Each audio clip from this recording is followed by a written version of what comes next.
The Mappa Mundi has spent almost all of its life in one of Britain's oldest ecclesiastical buildings, Hereford Cathedral. There were many Mappa Mundi in medieval times, but the Hereford map is the largest to have survived intact.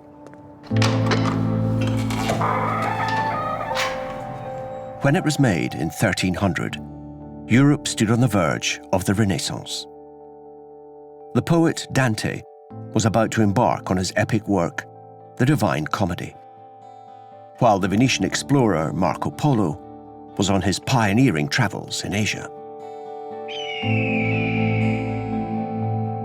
Painted on a single sheet of calfskin, the Mappa Mundi, the name means cloth of the world, is 5 feet high and 4 feet across.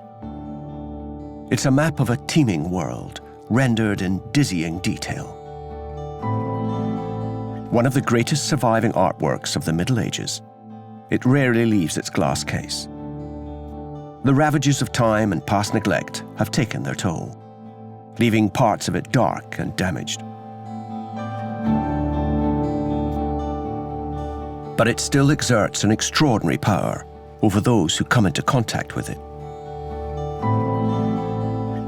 I remember seeing it when I was 8 years old. And to me, it was really intriguing and fascinating, like seeing a kind of medical specimen squeezed into a jar, you know, something that captured my imagination as a child.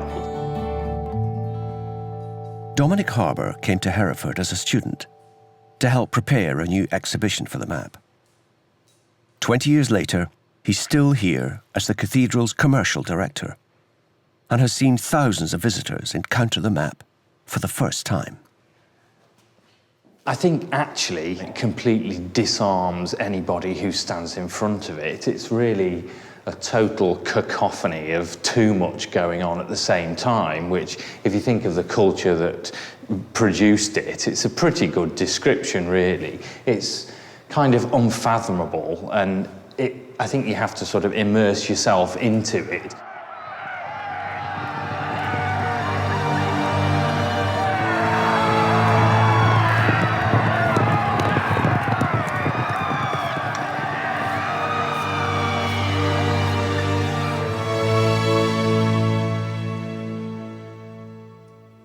The map was the work of a highly skilled team of scribes and artists.